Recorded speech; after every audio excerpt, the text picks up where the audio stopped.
Sejam todos muito bem-vindos. Meu nome é Jonathan Ribeiro Nunes, eu sou estudante do curso de Licenciatura em Ciências Agrícolas. Convido você agora a me acompanhar nesse vídeo.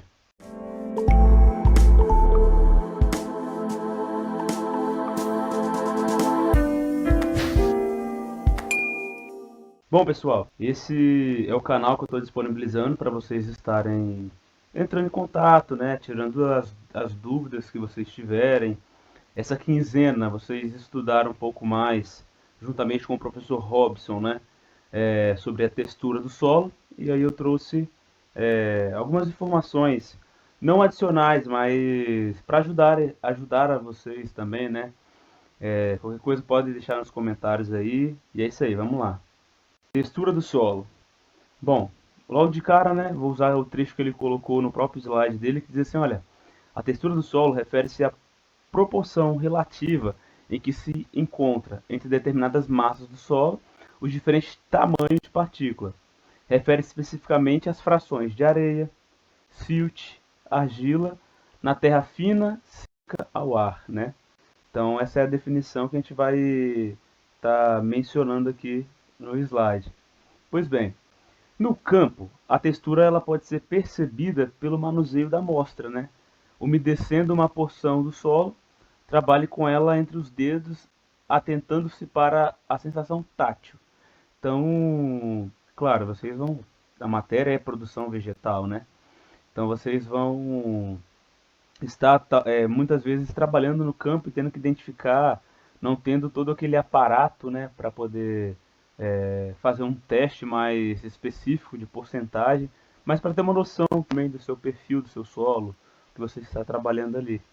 Então, talvez a maneira mais rápida é o manuseio, né? Você molha esse, esse solo para você sentir a textura. E olha só algumas definições que a gente vai ter mais à frente. No material onde predomina a areia, a sensação que você vai ter é de uma massa mais áspera, né? Pegajosa, com o qual não se consegue fazer pequenos rolos, amassando, alongando, né? Então, vamos supor que você molhou. Você vai, né, pegar o punhado de areia ali, você não vai sentir uma sensação muito agradável, né? Você vai sentir algo mais áspero, um pouco menos pegajoso, né? E você não vai conseguir fazer rolos. Você pode perceber, você não consegue, se você molha a areia, você não consegue fazer como se fosse uma massinha com ela. Bom, solos arenosos são mais propícios ao cultivo de espécies que apresentam maior sistema radicular, como por exemplo, espécies frutíferas arbóreas, né? Ou seja, a areia, né, a maior porcentagem dos solos arenosos, eles não vão ter a resistência mecânica que teria um solo mais argiloso. Então, o sistema radicular da planta vai conseguir se desenvolver mais profundamente. Até porque vai ser necessário que seja mais aprofundado, senão ela não tem sustentação. Pois bem, quando a predominância de fração argila, a sensação é de uma suavidade, um pouco mais pegajoso, né? Você consegue moldar alguns rolos, né, que podem ser manuseados com facilidade, formando argola sem que se quebre. Então é basicamente isso, você molhou aquela fração argilosa, você consegue enrolar ali na mão, fazer uma argolazinha, né? Você vai ter talvez uma sensação mais suave para poder mexer. Na aula gravada que o professor disponibilizou, né, ele fala um pouco mais sobre essa questão do tamanho da partícula e tudo mais. Então, essa fração argilosa, ela possibilita que você tenha uma facilidade maior para manusear, para fazer rolinhos, né? Quem nunca brincou de molhar e fazer bolinhas de barro e tudo mais, né? Pois bem, essa aí é uma imagem que eu peguei aí para poder estar mostrando para vocês. A gente percebe que, assim como o professor Robson mostrou na sua outra aula, essa diferença de cor, justamente também eu vou usar esse exemplo pelo fato da água infiltrar, né? Ela passar, ela não ser retida no arenoso, enquanto quanto mais argilosa, mais retenção ela tem. Um dos fatores, né? É claro que a gente vai ter vários outros. Qual vai ser a sensação, então, numa fração siltosa? Vai ser uma sensação mais tátil, um material mais sedoso, né? Semelhante ao talco. Então, claro que eu não vou incentivar vocês a fazerem isso, né? A menos que vocês consigam fazer, mas é justamente, né, essa sensação que você tem de como se fosse um talco molhado na mão, né? E aí vai dizendo o seguinte, olha, forma rolos mais alongados, né? Que, no entanto, vão quebrar com mais facilidade. Então, é diferente da argila, né, que é mais pegajoso. Esses aí vai sim formar rolos mais alongados que vão se quebrar mais facilmente. O silt ele está entre a areia e a argila. Possui grãos muito pequenos, como a argila, né? Mas não possui coesão a mesma, ou seja, aquela pegajosidade, aquela coesão, né? Vou dizer assim, aquela aderência que a argila tem, o silt não vai ter. Também é considerado um terreno com pouca estabilidade a longo prazo. Então apresenta erosões facilmente, degradação natural e tudo mais. Então aí, né, estou passando bem rápido porque eu quero pegar os exercícios com vocês. Diferenças proporcionais diferenças proporcionais das diferentes frações. Então a gente tem aí, ó, um exemplo. Esse é o grão de areia comparado aí ao silt, comparado à argila, né? Então a gente percebe que vai tendo uma quebra, maior superfície de contato, assim como o professor Robson falou, e aí mostra a unidade de medida. Só para vocês terem uma noção. Sem o, né? Essa unidade de medida representa 12avos do tamanho da partícula de carbono, né? Então, é um exemplo de quão pequeno é. Eu trouxe outro exemplo para vocês, mas vai aparecer daqui a pouco. Uma partícula de argila, se ela fosse comparada, né, é o exemplo que eu ia falar com vocês. Se uma partícula de argila ela fosse comparada ao tamanho de uma ervilha, então imagina uma ervilha, né, bem pequena. Então, as partículas do solo poderiam ser comparadas a uma bola de ping-pong ou até maiores. Nessa lógica, um grão de areia seria comparado a uma bola de basquete. Então, vocês aí que conhecem, né, o tamanho da ervilha comparado ao tamanho da bola de basquete seria essa mais ou menos uma analogia para a gente entender a diferença de uma partícula de argila para uma partícula de areia.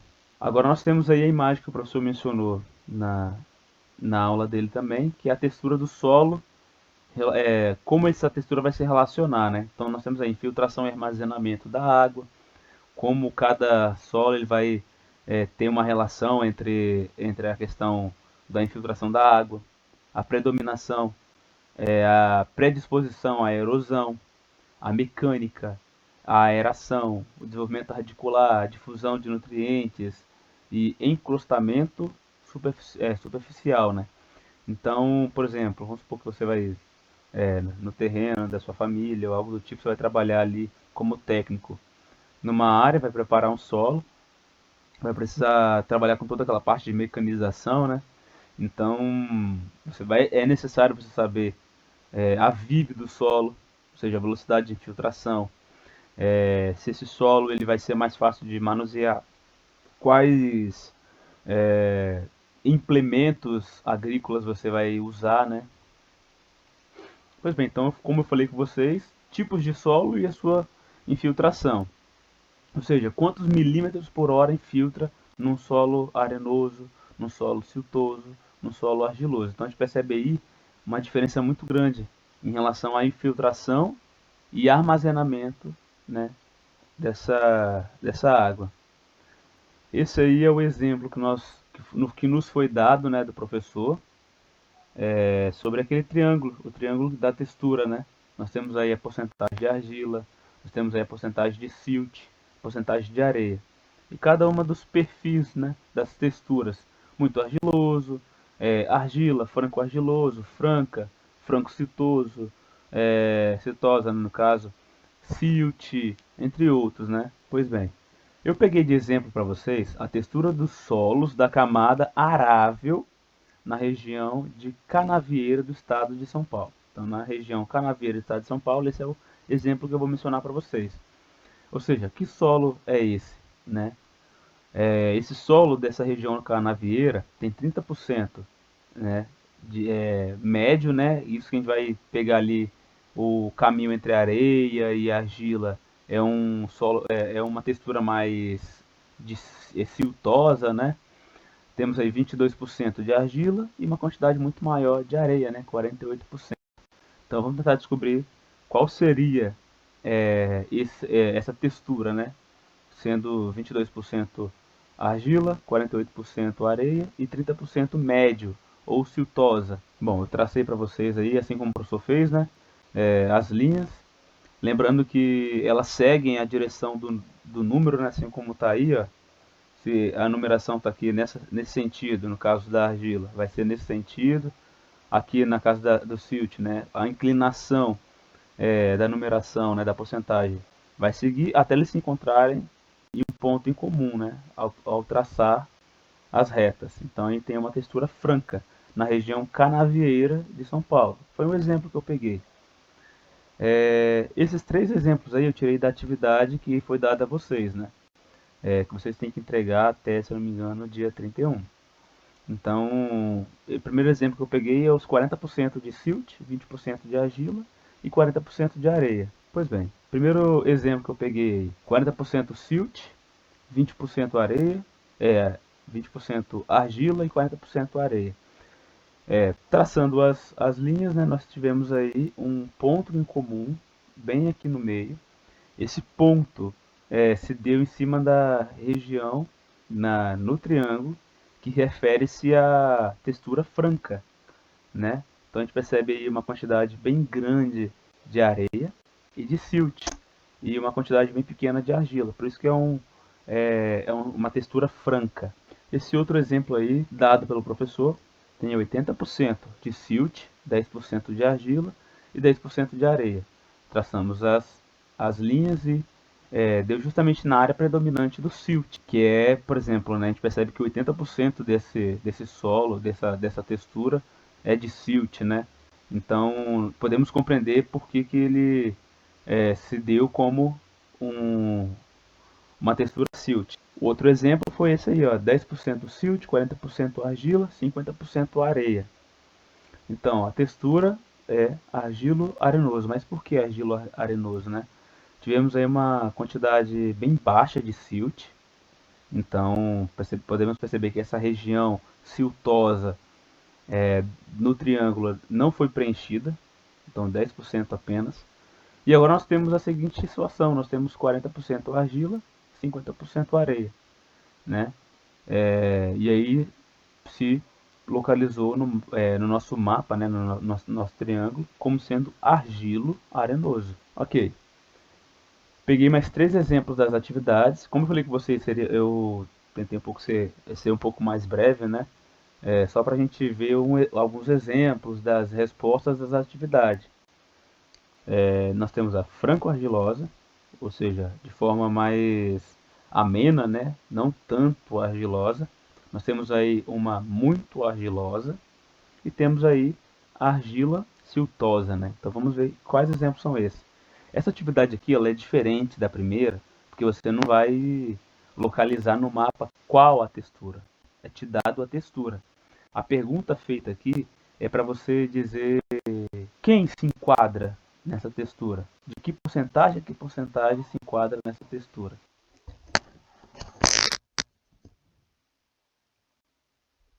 Pois bem, esse exemplo aí é o do franco-argilosa, né? É um losango, né, que está centralizado aí dentro do triângulo das texturas. E aí, assim como ele disse no texto, eu não vou me ater a falar muito sobre, mas nós temos aí as limitações aqui do extremo do losango, que vai dar aproximadamente ali, eu coloquei aqui 18% silt até 52% silt, né? Dessa textura para que se adeque, juntamente com as outras porcentagens, ao franco argiloso. Ou então, no caso da porcentagem de areia, de 20 a 50%, aqui embaixo, ó, de 20 a... Aqui está 50%, mas seria aproximadamente aqui uns 48%, tá bom, gente? Então a gente pode tá corrigindo, mas é um valor bem aproximado. A compreensão que eu quero dar para vocês é justamente a de que as porcentagens elas vão influenciar na textura do, do solo, E por si só vai determinar. Claro, isso vai ser feito com estudo mais aprofundado e tal, né? Fiz atualização aí para vocês. Mas é isso, ó. São os extremos, né? Aquilo que permeia, que está em volta aí dessa textura, né? Pois é, muito argilosa, né? Esse é o exemplo que eu dei para vocês, né? A gente percebe que, já que se trata de porcentagem, 100%, se você tem 60% de argila e você tem 40% de silt, logicamente, matematicamente, 0% de areia, né? Então, um solo, por exemplo, muito argiloso ou muito argilosa, vai ser um solo que praticamente, claro, é impossível que não tenha nenhuma quantidade, né? Mas acaba sendo obsoleta, né? Então nós temos aí 60%, aí vai variar, né? Assim como coloquei. A gente trabalha com valores aproximados de porcentagem, né? A gente nunca trabalha com valores redondos. Eu estou mais reiterando, né? Para mostrar que realmente o solo ele pode se comportar de diversas formas, né? Dependendo das suas características. Nós temos aí a argila siltosa, mesma questão, né? As porcentagens, é, aqui por exemplo, o silt de 40 a 60, nós temos aqui a argila, mesma coisa, de 40 a 60, e aqui a areia, ó, se a gente perceber aqui na reta tem 20% até o zero, né? Ou seja, aí vamos supor aí que tem um solo que tem 2% de areia, aqui ó, 2% de areia, vamos supor que tem aqui 56% de, de silt, e aí ele vai lá e tem 44% de argila. Vamos ter o 100% e vai se adequar aqui dentro do espaço chamado argila siltosa. Então, só para vocês terem essa compreensão. Pois bem, essas são as referências que eu utilizei, né, para esse slide que eu montei para vocês. Né? Vou estar disponibilizando ele no canal que vocês estão tendo acesso, né? Queria poder estar com vocês mais momentos, né? A gente sabe como é que as coisas estão indo, mas a gente vai ter ainda oportunidades, né? Acredito que as coisas vão se normalizar. Não deixe de acompanhar os outros vídeos, nós temos alguns outros vídeos também no canal, que vocês podem estar curtindo, comentando, né? O nome do canal é esse que está aí, né? Professor Jonathan Nunes comentando ciência. Então, tudo que for da nossa área de ciência, ciência agrícola, a parte de agronomia, alimentação, né, zootecnia, tudo da nossa área, eu devagarzinho eu vou construindo, né, vou passando esses vídeos aí pra gente estar se informando, né, levando informação para os outros lugares. Então pode entrar nesses links aí, caso tenha mais algumas curiosidades. Esse é o meu e-mail para contato, tá? Pode estar entrando em contato, jona.tudoesciencia@gmail.com. Pode me mandar um e-mail, né, para entrar em contato e eu posso estar fornecendo esse material para vocês. E é isso aí. Bons estudos para vocês.